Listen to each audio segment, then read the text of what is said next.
So, welcome to the No Shame Podcast. So, we finally arrived at the week that we've all been waiting for, especially if you're a BJJ guy, yeah? You've got a jiu-jitsu bone in your body. Because on Monday, we're able to go back to the gyms. So, I think a lot of people have been through a war zone the last little while, especially if you own a barber's, a hairdresser's, a nail salon, or another small business. But I know that them ones have... especially being suffering through this and coming back is going to be hard. The barbers are going to be printing money, that's for sure. Walking around, people have walking around with the guy out at the Adams family, the cousin, what's his name? Is it? I think his name is. But also, we're in a week where the formation of government is going to happen. So the vote from Fianna Fáil, Fine Gael, and the Green Party on the formation for a programme for government. I think most people agree that the programme for government is not what we need. Very little housing in there, very little prevention of homelessness. I think we're heading to more of the same, zero change, no matter which way it's kind of ring fenced if you must. So I think if we go forward with this government, if this government is allowed to go forward, that it's probably going to be the worst 5 years for Ireland ever to come. I think maybe Fianna Fáil and Fine Gael, who have kind of messed this up a little, and the Greens, they're involved in there as well. So we've got three parties that have done the country a terrible disjustice, and now they are heading into power together to keep power, excluding one of the biggest parties in the country and one of the most voted for party in the country. I don't know how they do it anymore, to be honest. I look at media shows now and they can literally sit down and talk about the formation of this government and they don't even mention the word Sinn Féin or Mary Lou McDonald. I don't know about other people's kind of angers out there, but I'm getting better at understanding this game. And hopefully through the podcast, you're getting better at it too, because that was one of the main reasons we set up this podcast, was to be able to translate some of this stuff and not only educate us, but to try and educate you as well. So, people have messaged me and asked me, what can I do about this, Paddy? What should we do? We should go out marching, we should go out do this. And I think everyone's angry. They are angry, and they're rightly so to be angry, because it's being framed in a way that the majority of the country does not want it to be framed. And that's the basics of it. People can jump in under the comments and be like, well, this is how it works, and turn it wherever which way you like. This was the year for change that people wanted, and Fianna Fáil, Fine Gael and the Greens together is not change. They're a party that doesn't like each other. To be honest, we're talking about a rotation Taoiseach here. If you are rotating the Taoiseach, it would be like me rotating the head coach of this gym here. What can you get done in 2 years? What can you get done in 3 years? You have to have a plan and the leader and the plan to go forward for the 5 years. The government have said that they would build houses. The rebuilding in Ireland has failed. It's failed miserably. Look at the numbers. That's all you have to go down the road of, and you'll see that's some of the numbers that in some of the plans that have been set out are down at 3% complete. After 3 years of being put forward. So if you're wondering what you can do, go and email your local Greens councillor or your local Fianna Fáil or Fine Gael councillors and the TDs and tell them that you're not happy. You're, as an Irish citizen, with your vote in hand, that you did not vote for this. You voted for change and express your discomfort with it, because at the moment what I'm looking at is that we have 12 people, which is the 12 seats in the Green Party, and they really need to stand up here now and choose between power or choose between democracy. Nobody can stand there and say that this is the democracy served the country when it comes to this government. Nobody can. And if they stand there, they're wrong, because true democracy would be going back to an election now. That's just in my opinion. I don't even feel that Fine Gael want to be in there. Sure, they said it themselves. We will play the opposition. We have to rebuild this country. We have to rebuild the jobs that were lost in here. But make no mistake that a lot of these jobs are just going to come back as well. So the number has a number now. Be careful not that the number is not used for this brand new recovery. There's no doubt we need a recovery plan in place, but a lot of people are going to be employed straight away when they can lift up some of these restrictions, because I think even in the other day we seen when this announcement was being made about government, you had Simon Coveney and Leo Varadkar standing shoulder to shoulder. I think people are just fed up now. People are fed up that the citizens of the country are being told one thing and the leaders of the country are doing another. And anyway, on a lighter note, I have an absolute sensational dude on today. A lad who's done it all in MMA. And if you're a young fighter coming up, I'm going to get some advice off him today, and you should listen to it because this is a man that has walked through the woods. He's definitely paid his dues, if you must. So today I have Brad Pickett on the podcast. I'm a huge fan of Brad. I'm going to annoy Brad a little bit with the story that I tell him from the start, because there's a great story where I used to go on the hop from school to watch Brad fight on Cage Rage. When he used to come through, he used to be like, Cage Rage. If anybody remembers that, you're a legend. So I remember seeing Brad and fighting that, and even one of his opponents came over to train in the gym that time, and I remember being starstruck. It's amazing what you remember in hindsight and what you can look back at and be even be shocked at then as well. So I'm still I still put a smile on my face when I think about them times, because I won't say you're innocent, but you kind of are a little bit, you know. And it was just we just didn't know the techniques that these people were showing us, and they were blowing us away with them. And Robbie the Flame Olivier, we appreciate that, mate. Not a lot of people might know him, but back in the day, Robbie was an animal, and Brad fought him twice. So I'm going to get onto this with Brad now and enjoy this, because Brad is a good man. Hey! How's it going, man? Good? What's the crack, lad? You alright? I'm all good. I'm all good. Oh, before we start, you have to take that top off. What? Yeah, top off. I had to wear this one for today. I have them all lined out like all Liverpool supporters now, you know? Monday to Friday jerseys. You know how it goes.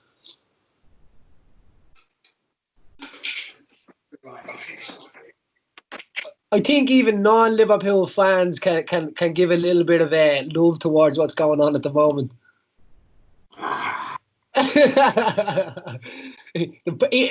They even said the pandemic to try and take them off course, huh?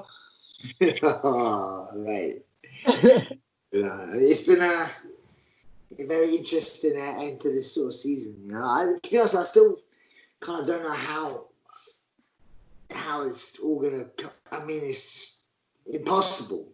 They're like the schedule they're trying to have it with each other. It's like basically who's got the biggest squad, because they can't play that often. You know, it's crazy. Yeah, that is the coaching and the ability to be able to have more players and more coaches, and the money is definitely going to even play a part even more now, isn't it? Yeah. People say money is not happiness. They've never been in a bad situation without money then. No, not at all. Money fixes it all. It's an absolute pleasure to chat to you, Brad. Now, I've had a few conversations with you, but I've never had a serious conversation with you to kind of show you the love that I have for you, man. You know, I'm a fan, and I would consider myself a friend of yours now as well, you know, through the sport. But I told you this story before as well, the idea of, I remember sitting up late into the night, skipping off school the next morning to watch you fighting on Cage Rage. Yeah, man. I remember you telling me, that was, I think the conversation I had with you was when we both fought on the Island card, the UFC Island card. I fought Ian McCall, and you fought Smoker. Was it Lewis Smoker? What was your man's name? Bleeding. I can't even remember his name. I'm too many shots to the head. Josh Sample. I thought it was Lewis Smoker you fought. No, Josh Sample, we think it was at that time, wasn't it? When you were over, because you fought. I don't even know. I think did you not? I can't even remember who you fought at that time. Yeah, I can't remember who I fought. Yeah, it must have been the after party, huh? Yeah. But you just saying about you used to stay up like watching me fight on Cage Rage makes me sound so old, you know. We're both retired, but you're still watching me fight, you know, like. But listen, if you had done nothing with your life, that would make you old. When people are telling you stories like that, it makes you a legend, real legend. Cool. It's nice. It's nice. I saw like a video the other day on online about Usain Bolt, you know, before a thing where you see, and he was giving like random people fist bumps and stuff, and you're seeing their face changes, like they're so like, oh my god, Usain Bolt just before he's about to run 100 meters just gave me a fist bump. And it's always, it's nice to be able to inspire others. I'm not saying I'm the same Bolt in any way whatsoever, but it's nice that I like that, you know, that if I'm giving anyone any inspiration to do anything good with their life, I'm so happy about that, you know. So, and I think that's one thing with the platform that we both had, finding that sort of level, you get to inspire a lot of people, and it's nice to give back, you know, and like, if I can put a smile on a kid's face, you know, that'd be amazing, you know. That's why I always like that. I love that side of sport, the connection with the fans, you know. I think you do really well, and I think it's natural. It comes natural for me as well. I find to just be normal around people, and then for to have them to like you if you must, you know. Where some guys are bleeding, doing backflips and chicken dances and all sorts to try and get people to like them. Where I can imagine how hard that has to be to try and keep up that behaviour, you know. But Yeah, you have that. They say that fan favourite thing. But my mum calls it charisma. My mother does. So you are born with bags of charisma, is what she would say. Well, for me, it was more like, I guess it was more my fighting style got me kind of fans, because I was I didn't give a shit. I just rolled the dice, and I didn't mind being in a bit of a war. I had to be honest, I preferred being in that type of fight. So I guess that won me over a lot of fans, you know. So yeah. Was it? I think it was. Did you fight Robbie the Flame Olivier? Twice, yeah. Twice, yeah. I remember, and it was the second fight that I was sitting up to watch, and because Robbie had came over and trained with us, he had trained with John a little bit, and he came over, and I remember him showing me like an inside to an outside trip on the fence, and we hadn't done that on the fence, and I was blown away because like Robbie the Flame Olivier was in the gym, and I was wetting myself, Brad, like, cause I was into football and stuff like that, but when I found MMA, I remember just like, this is for me. Like, I fell in love, and I love fighting. I was actually only playing football sometimes to get into a scrap. I used to be a little right back, a little angry redhead, you know what I mean? That I probably had more red cards than anybody else, and when people would be talking about scoring goals, I'd be talking about how many red cards I got. Do you know I have 10 red cards? Well, I think that's where I kind of got the buzz for fighting about it. For you, as you said, with your style there, I've never heard you being asked this question about your hands. How have you been gifted with your hands regarding the style you have? Because even when I have some students and they're talking about hitting people and they're thinking about hitting people with the hardest power, you can't hit somebody with MMA gloves as hard as possible. You know what I mean? If you catch them on top of the head, you break your hand. But you define that because you swing with everything in it. You broke for your me, hand. it's my so I didn't really get into fighting to a later age, really. I didn't start MMA till I was 26 for one. I boxed for like a couple of years from 19 to 21 just to keep fit, because my main sport actually growing up was football.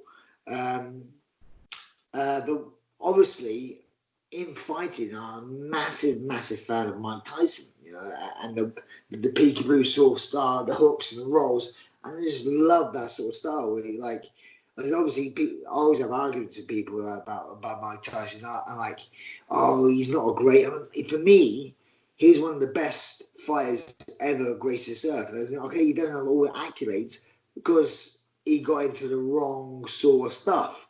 He was 19 years of age. He was a fucking beast, right? And what I loved about him, when that bell started, he wasn't thinking about no 12th round. He was trying to get you out for the first minute to the last minute. And that's to say, in my fight style, I was trying to beat you from the first minute to the last minute. And if I didn't beat you within that time, it would have been a good fight. It wasn't for the want of trying. I'll be trying to knock your head off from the first bell to the last bell. Yes, that's my sort. I kind of got my sort of boxing sort of style from Mike Tyson with the bob and weave and the overhands and hooks, you know, and that sort of aggressive sort of style, you know. I never hurt my hands ever. You know, I've hurt my wrist a couple of times, but I've never broke any of my hands and my bones. You know, maybe it's just, I don't know, genetic. I don't know, just because. Also, don't get me wrong, it's a lot of it technique. You got to have good technique to punch. And if you punch wrong, and you will roll your wrist. So it's like, as much as I go, like, my style's a bit what I call chaotic, but it's what I call controlled sort of chaos. You know, like, I know what I'm throwing, and I know my technique, so I'm throwing with all my might. But if I land, and my hands are fine. You know, I never hurt my hands. You know. that's always a question I want to ask people with that style, you know. So, like say someone like Lineker or something like that as well. You know what I mean? Because even when I'm watching somebody throwing like that, I'm like, because you know what it's like to hit somebody wrong on the head and stuff like that. To me, it feels like the hand's just gonna blow up like an apple or something. Sometimes, you know what I mean? I remember Artem Lobov breaking his hand. He had a bad break he did on his hand, and everyone just squashed it down and sellotaped it up and brought him to the hospital. And they said that was probably the best thing they could have did for it. But you've got people like Floyd Mayweather and stuff like that their style doesn't generally be smashing, but their hands just do not keep up with that. And they've got the big gloves on, big wraps as well. So you must be gifted. Yeah, but look, like I say, a lot of it to do with technique, really. You know, like for me, Lobov throws really hard, but his technique's not always flawless. You know, he's a bit chaotic at times, and that's why you maybe catch with the wrong side of his wrist. But if you watch my sort of style, and like, you know, like without giving myself props, when I break it down, if you look at it in the vision, my overhand right is perfect. I'm coming over with my hands. Yeah, so it's like very.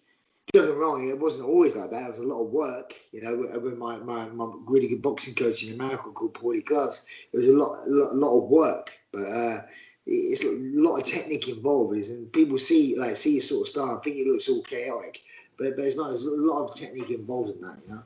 Well, definitely, you would have broke down a lot of your stuff and stole some of it, of course, because that's what you do, you know. Yeah. So, and I would have noticed that you're like you're looking, your eyes where your hand is. You can see nearly that eye connection to your hand and your wrist, which is important because sometimes you look again at somebody. So, say you see a wrestler comes into your gym and their hands are all wrapped up and they're like, "Oh, I broke my thumb." They don't even have to tell me what happened. I know what happened. You know, they were looking at their like shoelaces over here while they were throwing their hand, and it's probably one of the worst kind of injuries you can get as well because it's probably not going to heal properly if you do something like that to your thumb. You said that back in the day that a bit chaotic. How Wild West was it back in the day, Brad? Well, it was pretty when I first started. Obviously, there was weight classes. Don't get me wrong, but like I used to fight at 66 kilos, and I weighed 63 kilos. And that was the smallest weight class. And when I first started, there was no real career path for me. If I mean, it was just like a bit of fun. It's pretty cool to do. Like I'm gonna do a bit of cage fighting, and for me, I was always an athlete all my life. As in my main sports growing up was football and cricket, but I was very competitive. No matter what we did, like if I played you now a game of chess, I will try and beat you. If you beat me, fair play. I'm not a bad loser. I don't like losing, so I go away and I come back and I'm gonna play you again. Right, okay, let's go. So you know when you're in the gym and someone goes, "Hey, let's throw the other day when I got my students came in the gym, like, you ever played the game where you throw a pound quid against the wall? And what game is that? You throw whoever gets the closest to the wall wins the pound. I'm like, no, but I smash you. And that's just my mentality. I'm like, get the pounds out. And I lost 5 quid. But in my head, I'm like, I'm going to beat you. It's just how I am. Kind of, just my DNA is, I'm super competitive, right? So as an athlete, growing up, my main sports are football and cricket, and they're team sports. You could be the best player on the pitch, and you can come away losing. You could be the worst player at the worst game of your life, and your team could carry and you can win. Where in a one-on-one sport, there's no one else to blame by yourself. No one. So even like in tennis, and a lot of one-on-one sport in a game of tennis, mentally, when it's you versus a one, it's so tough. But then you bring the physical aspect of our sport in. For me, it's the toughest sport you can do without a shadow of a doubt. You know, the hardest sport, period. You know, so as an athlete, I was like, wow, this is challenging for me. I want to do this. And I remember going to my first MMA class ever. And I'm quite, I was like, say, I boxed a little bit and I was small and quite like a bit of, not small man syndrome, but yeah, I'm pretty tough. I'm pretty good, you know, like, and I got absolutely manhandled by a 16-year-old boy called Mark Smith. He fought as well, don't get me wrong, but it was, and I'm like, I'm 26 years old and this 16-year-old kid is just embarrassing me. So in my head, I was like, I need to learn this as a life skill, just because me as being a proud person, I can't have someone out there doing that to me, you know. So I need to learn this, And then obviously with men, I grew with the sport. I do want to fight. Yeah, I'll have a fight, and just then they just kind of went hand in hand and fought for cage rage, become the British champion. Then they wanted their champions to compete on the world sort of stage, so they flew us out to American top team, like me, Paul Daly, Dan Hardy. We went out to American top team. I became really good friends with Mike Brown, and then I kept on going back. Knew this is what I need. I need wrestling.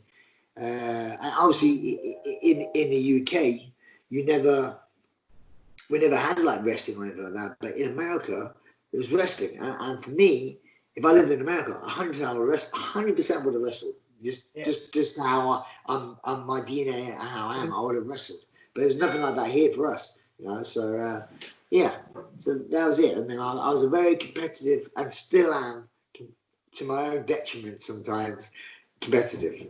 Yeah, but that's good though. It gets you because it keeps you in the fire when your body wants to get out there with that competitiveness. Like at that pitchy thing that you were talking about with the coins against it, they hustled you, Brad. Then, but don't play that game with boys that ask you to play it. No. I'll practice this till I go back and beat them. This is not how I am. Yeah, so, I will beat them. But they won't play you then. They won't play you then. That's how the hustle works. It's like, do you ever hear this game? And you're already rigged it. You go around collecting these 5 quids. I remember this in school. And then you go play back, you're like, let's go. And I'm like, no, you're okay. You're already hustled. We have your money. You go hustle someone else now. I remember I had a similar game. Let's see if I can do it now. A similar game. Right, where is it? I'll do this. Like, but it used to be a 2p and a 10p. I got 50p, right? I used to go into a pub and go to someone, hey, hold your hand out. And they hold your hand out. I say, you got a pound coin on you? I do it with a pound coin. You got a pound coin on you? Yeah, okay, right. So I say to them, if I just swap this pound coin out your hand before you shake your hand, can I keep it? And like, yeah, I got it. So what I do is this, go, boom, and look, that's 50p. Right? Boom. So like, we put the pound down. See, it's a pound there, and watch. Just this motion. And that's 50p. Right? So I could swap coins. I learned that from a blood sport. Blood sport. I was just about to say, in the bar, yeah.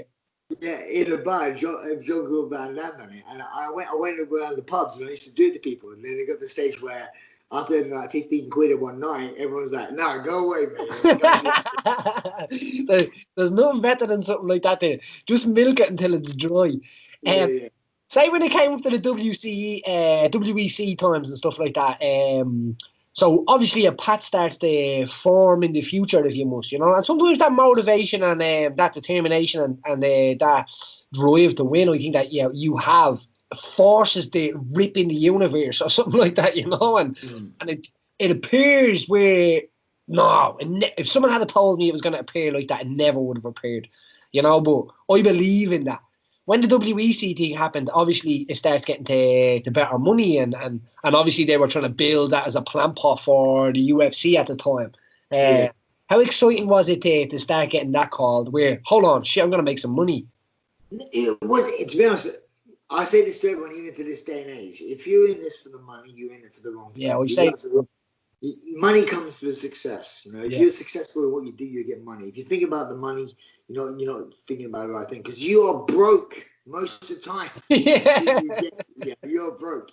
But yeah, so for me, I remember because I was about WC quite a bit. I was a cage rage champion and all that sort of stuff, and but the biggest show in the world for like the weight class I wanted to compete at was 135. Was the WEC. That's where the top 10 fighters in the world would fight.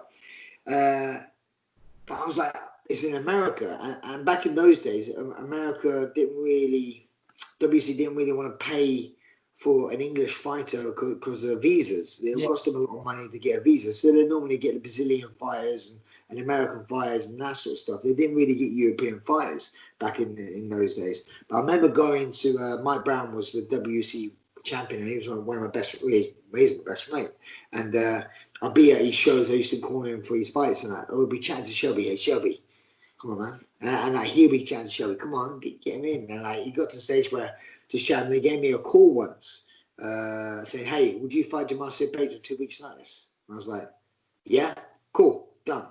And then I said yes straight away. I wasn't in great shape, but I said yes. And then they called back a few days later and said, look, we can't do it. Worked out, we can't get the visa sorted out in time. But, thank you for saying yes. But as soon as I knew that was there, I'm like, that's it. Oi. I'm there. They're ready for me, kind of thing. And then I waited for my call, and I eventually got my call. And they gave me John Trent. I fought. He was like 10-1 or 11-1. And I fought him on my WC debut. And for me, this is like not the first time I ever traveled before. I fought on Bodog in Costa Rica, and that was really cool. I fought in the LA Coliseum in K1 Dynamite. So I traveled to fight. But for me, when I got to that sort of level of fighting where I could travel, there was two things I wanted to tick: fighting Vegas and fighting Japan. They were my two things. Obviously, going out with pride. I fucking love Japan. Was amazing. So there was two things I really wanted to do. And then I obviously got to fulfill my dream fighting in the WC, making my WC debut in Las Vegas. Went out there, and I remember fighting. I think I was on like 2,500 to show, 2,500. So it wasn't crazy money, but still better than getting like couple 300 quid on cage rage. But but then the fight of the night bonuses and the submission, the fight of the night, submission night, and knockout of the night, and they were 10 grand, back then, right? And I remember my first fight, I won by proving necktie, so it was quite a rare submission. I think only one other person, CB Dollaway, had finished it in the UFC. No one's done it in the WEC, so it's quite a cool submission. So I'm like, oh my god, I could. But also, I was early on. I was like on the prelims, so I'm like, oh my god, I could potentially win 10 grand. And I was watching all the other fights, and don't get me wrong, if there was no other submission on the card, no matter what, I'd win just by default. But I'm like, I'm in good position because it was a good submission anyway. So if there was like an armbar or something like that, I could win it. But the later of the card you get, when you get to the main card and stuff like, you're thinking sometimes they give them, I don't know why. I know. They get the nod, right? And I was getting nervous. Every fight I remember sitting next to Mike Brown, cage side, and I was getting a bit really nervous. I'm like, every fight I'm watching, I'm like, decision, brilliant, knockout, brilliant. I'm like going through it, I'm like getting up to, and it was the main event. It was Jason Radcliffe versus Donald Cowboy Cerrone, and I'm like, okay, I'm nearly there. No other submission on the whole thing, right? And these two are going back and forth on the ground exchanges. And out of nowhere, he got him in a kind of a backwards triangle into a knee bar. And I'm thinking, oh my God. And I'm literally feeling, I'm not even joking. I can remember feeling, I nearly threw up being sick, because I'm, oh my God. And then eventually he got a submission, but it was just a rear naked choke.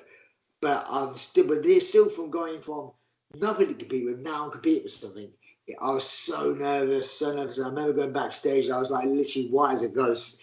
And then Shelby goes, don't worry, you got it. And I was like, it was amazing. Because getting that 10 grand helped me invest in my training to go back out to America and all that sort of stuff. So that really catapulted me and helped me with that. And then weirdly, that started off a chain reaction. Every fight in the WC, I hit a bonus. First 5 fights in the UFC, hit a bonus. I was like a bonus machine. So I was like, yeah.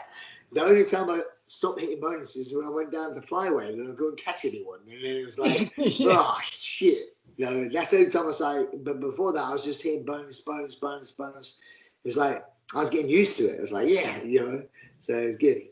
But big difference was though, obviously the bonuses in WC were 10 grand.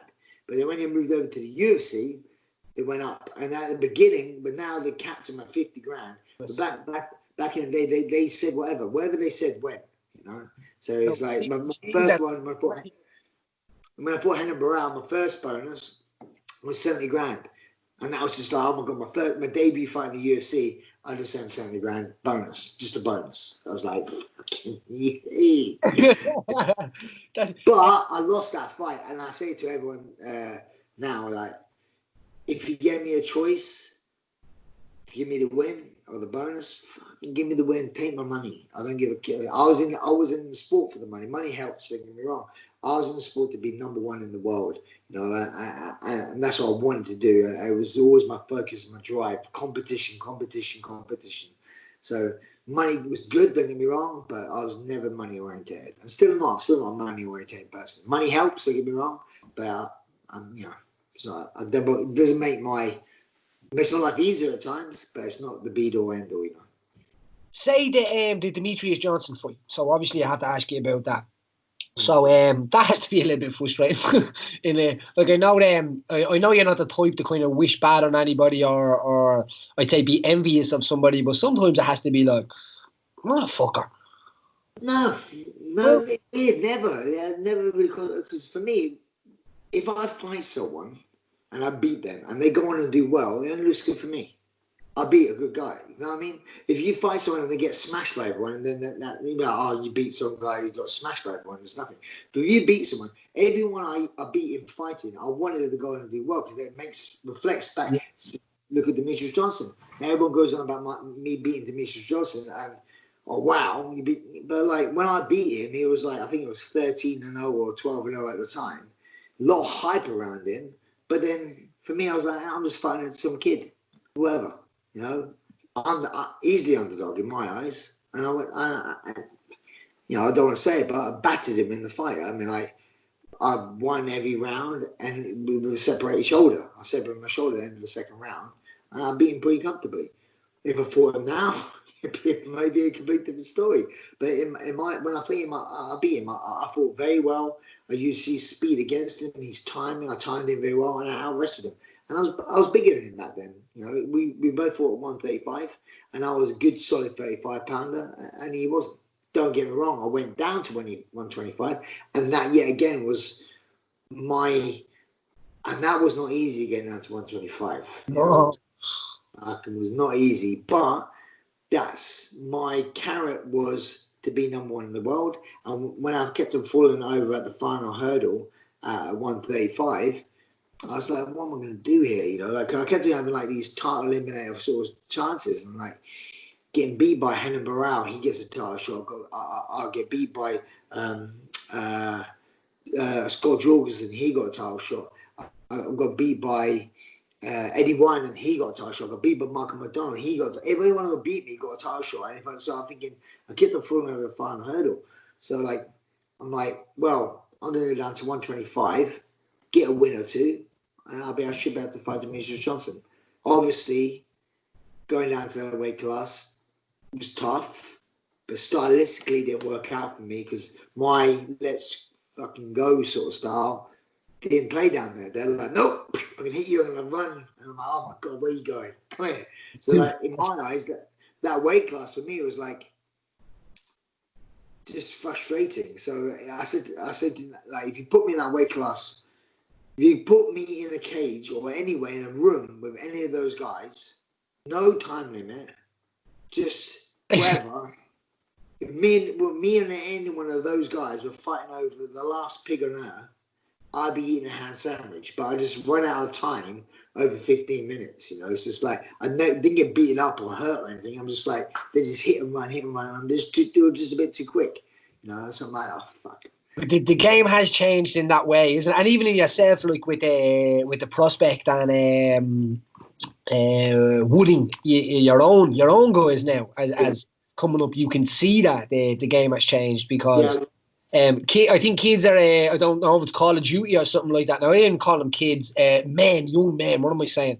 Younger than us, the next generation. It's like they call the Call of Duty or something like that. They know the strategies now and they know how to, I don't know, change and stuff like that. Where it was kind of like, I think back in the day you had a lot of wind-up cars in a way, and each one did a specifically thing. And if you put this wind-up card, it was going to be brilliant.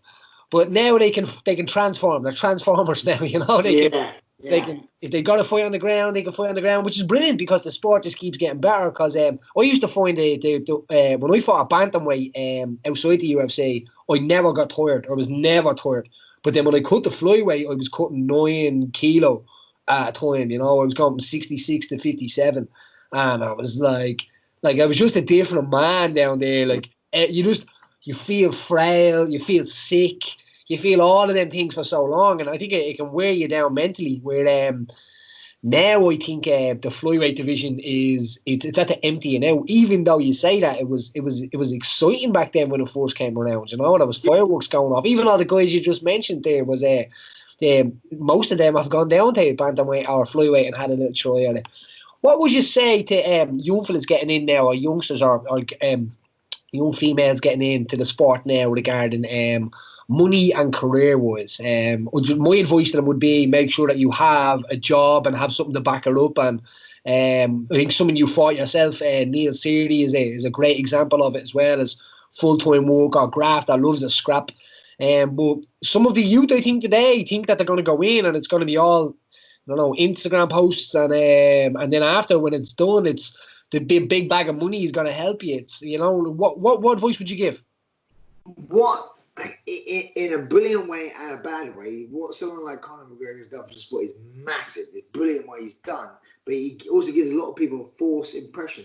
Not everyone earns that sort of money, and it's not that easy. He is a gem out of millions of people. You know, like, he's like, not many people could be able to do what he done, right? But it does show that with hard work and work ethics, it is achievable. Yeah, but what I'd say to any young person getting into the sport is, like I say, don't think about the fame and the riches to start off with. You know, like, and be yourself. It's like, always be yourself. It's like, there's a lot of kids nowadays like try and mimic, and they think they need to be like a bit of a dick to people. And for me, it's like, if you're not a dick, don't be a dick. You know, it's just like, it's not about that. And I don't get me wrong, I think Instagram is a very powerful tool to get yourself out there, but it's like, I saw like a Kobe Covington. Yeah, okay, you're famous, but you're famous for being a dick. You know, is that what you're gonna be famous for? You know, it's like, great, you know, be a good guy. You know, like, you know, and yeah, it's hard. Social media is. I grew up with social media, and it grew with me when the sport grew. And I'm glad I never really got much abuse or anything like that. I kind of like, I don't know why, I never got much like hate. I think the most probably abuse I ever got is when I fought Neil Seardy, and that was from the Irish. I don't know why. They came after me. I'm like, the thing is, me, I'm not very cocky. I'm not very arrogant. I'm just like, be nice to me, I'm gonna punch you in the face. Be horrible to me, I'm gonna be punching you in the face. It doesn't matter. So you want to be a bit of a dick, that's on you, you know. So, and I think everyone who fought me kind of had the natural sort of respect. Like, they're in a fight, you know. They are in a fight. You don't need to chat shit or whatever. When me and you fight, it's gonna be a fight, you know. So I kind of had a mutual respect. So I never talked. I respected everyone, and I do. I respect everyone who does what we do to whatever level. If it's UFC or it's local level, it's not easy to do what you do. Put yourself in there as another trained athlete, to put your life on the line, but look, just your reputation in front of your friends and family. That is hard, you know. Yeah. So I respect anyone who does it. So I think everyone deserves respect until otherwise, you know. That's it. So I was kind of respecting most people, and I never really got that shit back, you know, man. So I was lucky. But nowadays, it's a brutal world that there's so much more mental. There's so much. I remember growing up, there was nothing talking about mental health and stuff like that. Men's mental health, this. It's social media creates a lot of mental issue problems. You know, 100%. Because you're always looking at what's that person doing, what's that person saying, and it's so easy for, you know, like back in the day when I was growing up, you think about our idols, maybe some of my football players like Klinsmann or David Beckham or something like that. I'm not going to be able to go on social media and go, you are a fucking arsehole.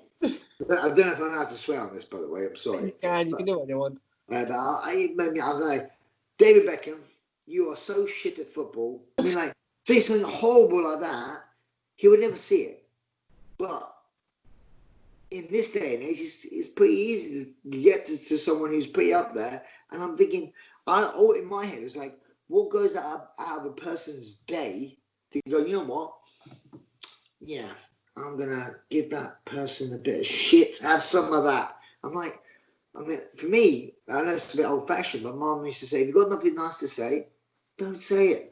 Just don't say it. Just get rid of it. Oh, your mom's bang on there, because I think that even over this last little while, I brought my son's fishing yesterday out to a pier where I used to fish as a kid, all right? And it's like it's trapped in time. It's like I bring them back to the 90s, all right? And my kid had, my son that's 12 turning, had a DS with him. And I was asking him what world he was on in Mario. It was like we shot back to the 90s for about 10 minutes. And it was quite nice. Yeah. Doing a bit of fishing, talking about Mario. Yeah. And I think maybe that we're going to suffer a little bit. Maybe the sport's going to suffer a little bit as well, because the triangle is getting built upside down now. Sometimes I feel where that was a great base, and say you had somebody like John Hathaway or something like that, and tremendous fighter, tremendous real wrestling. Wasn't your typical fighter in a way of like where he was like, I don't know, staunchy or that, and in a way.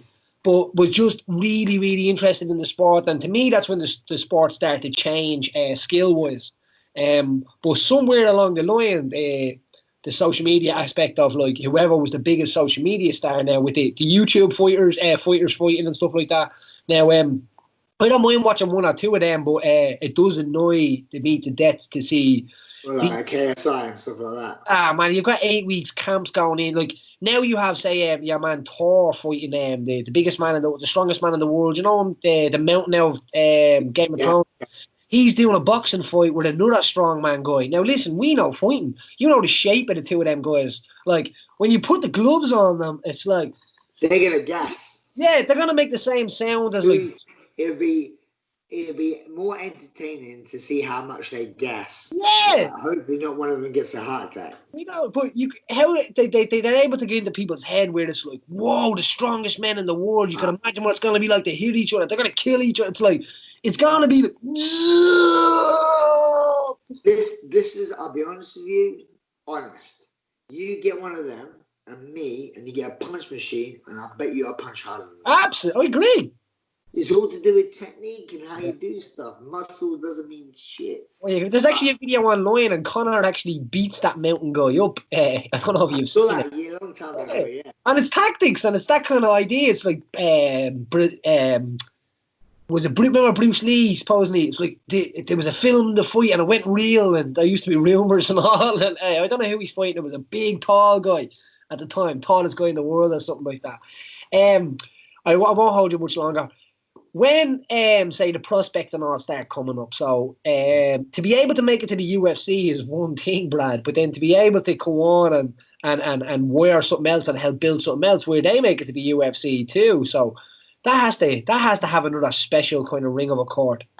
Yeah, well, for me, when I was fighting, I was like, I'm always one of those people where I used to train in North London a lot with Mickey Pappas at Team Titan, and then I used to travel over to American Top Team. I did that a lot. One of the reasons is because at the start I didn't have the training partners in the UK to push me. I had to go to America, and also to be honest, I like to get away from my day-to-day distractions. As soon as the plane lands in America, it's like switch on, fight camp. Then I'm focused, right? But what I used to do is learn a lot of stuff in America, and then I come back and say, hey, look at this, look at that, there's this. And I always share my techniques with people back in the UK. I think obviously I've done that for many, many years. And the people within our gym started getting some really good wrestling base. And we know, like, because that's the main thing bringing back. And like, there's wrestling, don't get me wrong, but there's MMA wrestling, which is completely different. There's grappling, and there's MMA grappling, completely different. There's striking, and there's striking for MMA is totally different. And then also you have a cage. There's no other wall wrestling. It doesn't exist in any other sport bar MMA. So that is very important, how to how to work against a cage. So with all of me going back and forth, I become kind of like a teacher. So I used to teach a lot of people. So I used to show you a lot of stuff, and I enjoyed sharing knowledge. I enjoyed doing seminars and stuff like that and sharing my knowledge. And it just felt natural for me to naturally go on to be a coach. I always, as soon as I'm like, I know I will coach. So throughout my career also, I knew that I needed good people with me. So some people will be like, I ain't showing no one nothing. I ain't showing no one nothing. But me, if I show you my good stuff, that means I got to get better at my good stuff to catch you.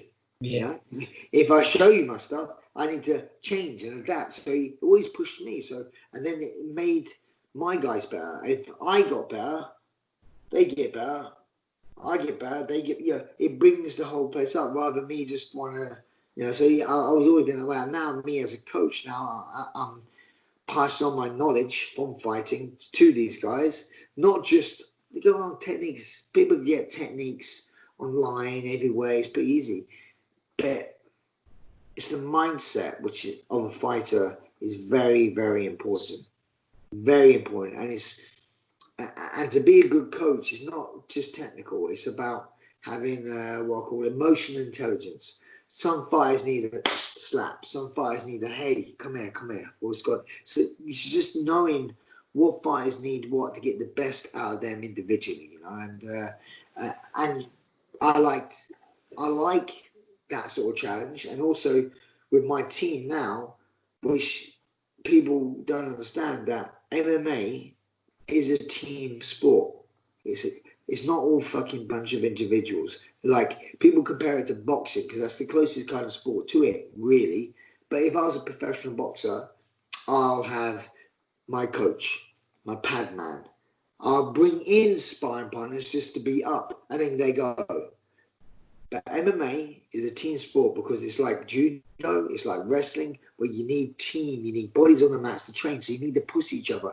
I need to make 5 holes in your game. I'm going to take you down 5 times with a single leg, and you're going to be, why are you taking me down with a single leg? And I'll show you, and then you're going to have to get better at your defense. And then I take you down, you get me in a high elbow guillotine. I'm like, what? And then you have to have these good level people to push each other on a constant basis to make you get better. So if you get better, they get better. It's that sort of thing. So that's what I'm doing now with my team, making sure they have the right mentality as it's a team. We're here for the team. Don't get me wrong, we all fight individually, but we train as a team and trying to get a bit of a team emphasis there and train hard, push each other, and so on and so forth. I couldn't agree more. Yeah, I think that's probably one of the best ways I've heard it explained. In the idea of, like, say, with my own guys, I have a young team here now, so I've opened my own place 3 years now, 10,000 square feet. Now it's massive, Brad. When you come over, you'll see it's. I went all in with it, you know what I mean. But this was a dream that I wanted to do for many years. When I was 19, I moved to Canada and finished my coaching studies and all. So I did it the right way, you know what I mean, as a kid, because I wanted to be a coach.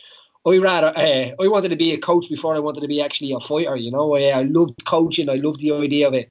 And then I knew that getting to the UFC would be a massive feather in your hat, as you were saying about the emotional side of it, because making that walk out in front of a few thousand people, no matter who's with you or who's carrying your bucket or who's to the left or right, they'll never experience walking across that threshold.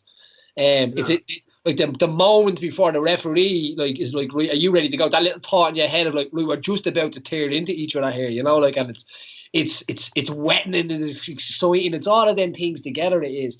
I'm going to be trying to tell people, you're preparing for that moment. It's cold water. It's like standing at the edge of a pier and you're getting ready to jump in. It has that same feeling to it. You're going to get cold when you jump in, but you'll be all right. Say Nathaniel. From the time you met Nathaniel to the time that he got to the UFC, what would have been the time period of training? Because I'm trying to figure out years ago I knew it used to be about 8-9 years training, and then someone got there, but not even get there, but to be ready to be there.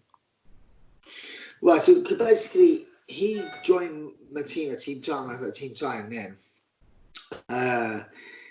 Towards the back end of my career, so like fly away, maybe a couple of years. But again, I wasn't his coach. I kind of was his coach, but he used to come to my house. I used to drive him to the gym. We'll train. He used to be covering me every day, you know. So on those drives, I educated him just with how life should be and all that sort of stuff, you know. But yeah, we just traveled, we chatted a lot, you know, but then again, because I had to go to America and train. So I used to go away to America and come back, and by the way, see that. So I wasn't around all the time, if that makes sense. So he had a few fights in Bama against like Alan Philpott and stuff like that when I wasn't around. But when I was in the country, I'd call him as much as I can and be there for him. And then he got to the stage when I retired. After my retirement fight, then I'm like, right, I'm a coach now. And then that's when we signed back to Cage Warriors. Then he fought Vaughan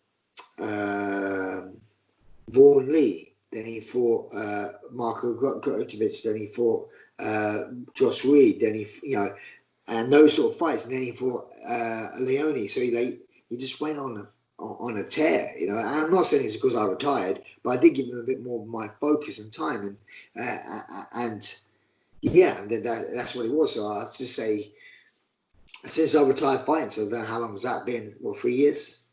3 years, yeah. 3 years. Yeah, but don't get me wrong, he had a solid base before then, way before then.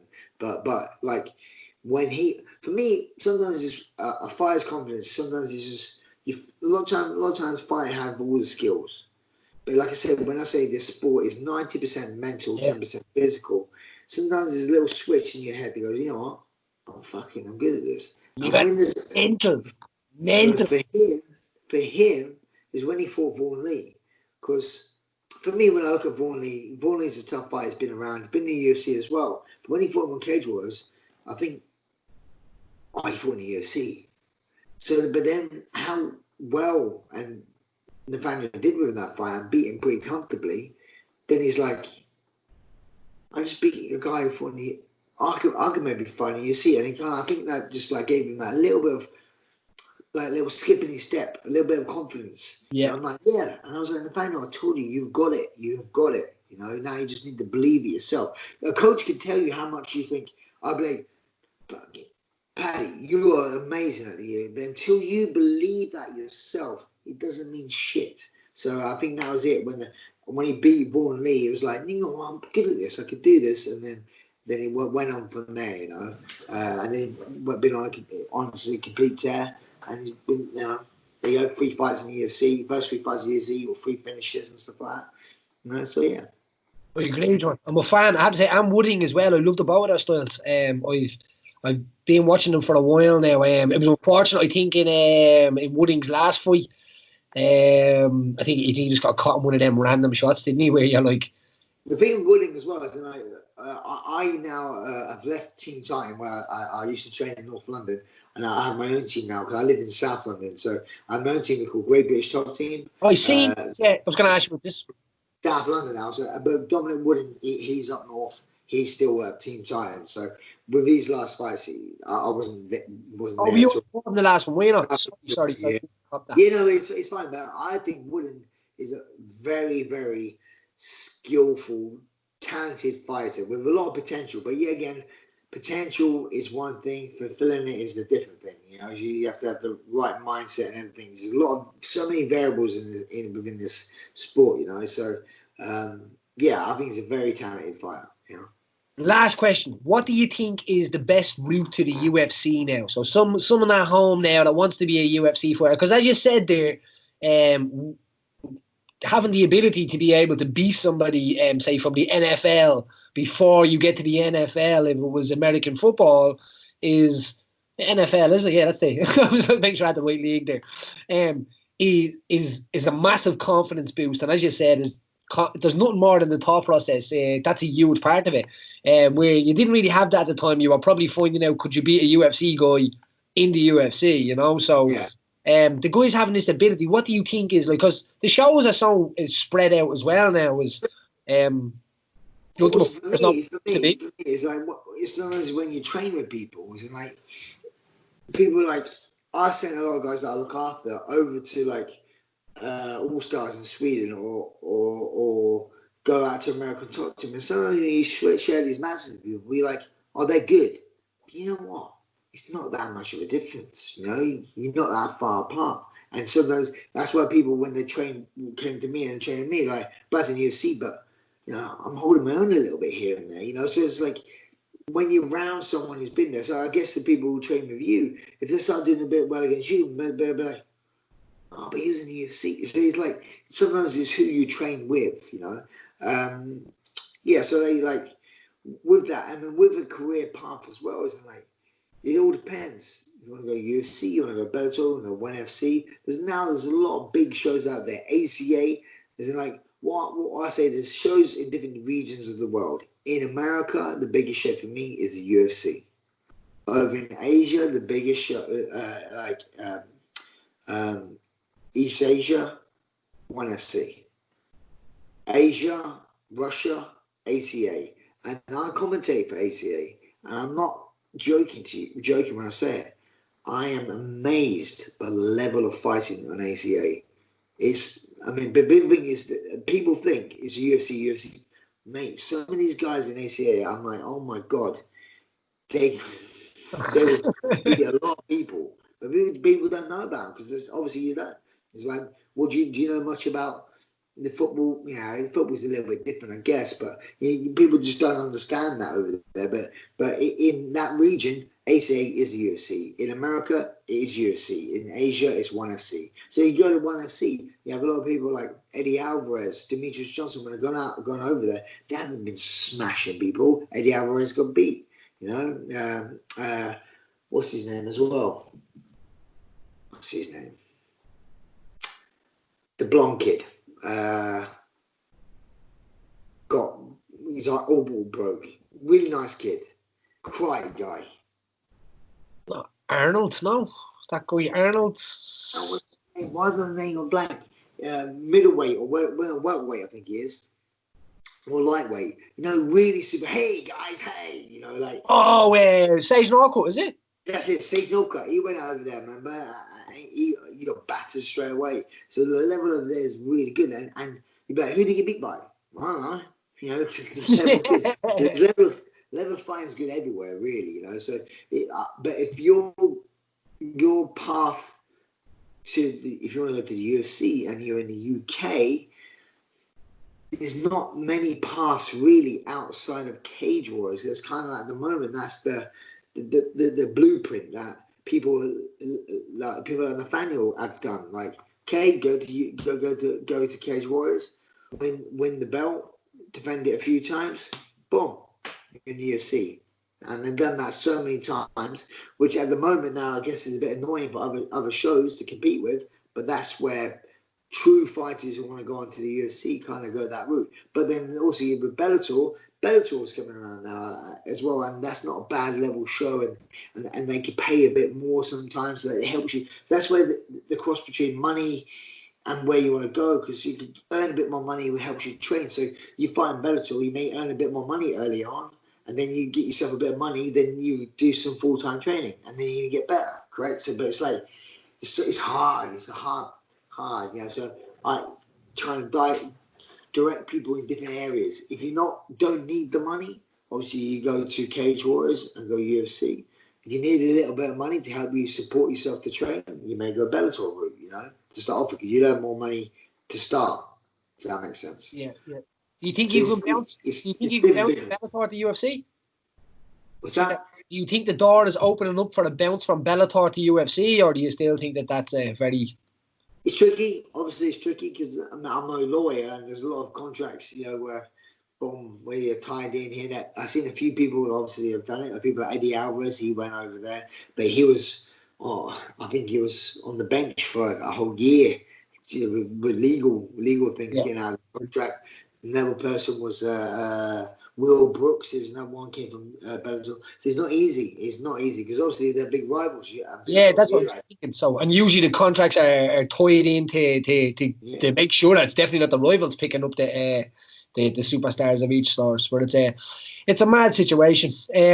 We appreciate that, Brad. I really do, man. And I'm going to try and get this to as many people as I can that gets that young kids that can actually see what it takes to be there and what it takes to actually get there. And you can be a dreamer, but it's going to be a long, hard road for this game. It's not easy. It's not about All I say is, you're young. It's about hard work and dedication. And it sounds so like cliche to say it. The more time you put into anything you do, it's just, any route to success is just dedication. You have a passion for something you do. If you got passion for it, you're going to do it no matter what. People. There's many people who have jobs and get sacked from jobs that they hate. They hate. So you might as well try and fail at a job that you like and become a fighter. If you want to do that, you might as well try and do that and fail at what you want to do, because people fail at what they don't want to do. So people, like, you don't want to work in McDonald's, but you still get fired. You still, whatever you want to do, you get fired at what you don't want to do. So you might as well try and do what you do and fail than do what you don't want to do and fail anyway. I think you'd be less sad if you failed doing what you wanted to do than you'd be more angry failing doing what you don't want to do. At least you'll just sad, So it's one of them things. Brad, if you're ever over, give me a shout, and I'm definitely going to be over soon as well, because we've got to do a trip to her mother's, and I'll drive down and we'll do some training, man. It'd be an absolute pleasure. It was honored. I'd love to come and visit you in your gym. Absolutely. Come on over. Rob Valerio keeps telling me, I can't believe we spoke about him yet, but Rob Valerio. Rob, hearing that big fucking Rob. He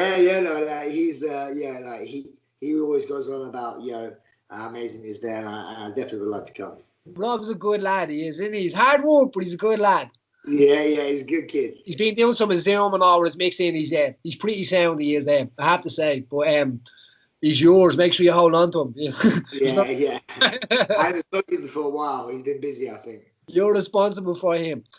I don't want that responsibility. Well, you introduced the guarantee is going back to your house, Brad, because you introduced him to the sport. So you're a legend, mate. It's been a pleasure chatting to you. Thank you so much.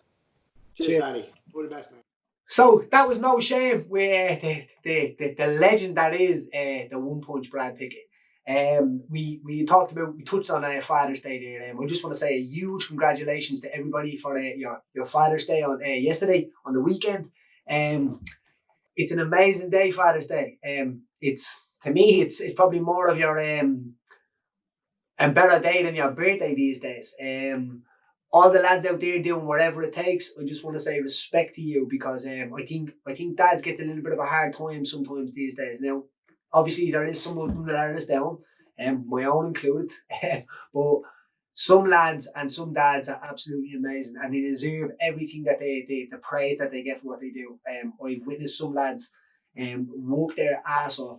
I've witnessed some lads go through the courts to see their kids and never give up, never step back, and are in situations now where their kids now understand the situation that they fought for. So if you are in that situation, keep fighting. And to all the dads, as I said, out there that are in there grinding every single day and raise good people, I salute you. That was the No Shame Podcast. Look after yourself.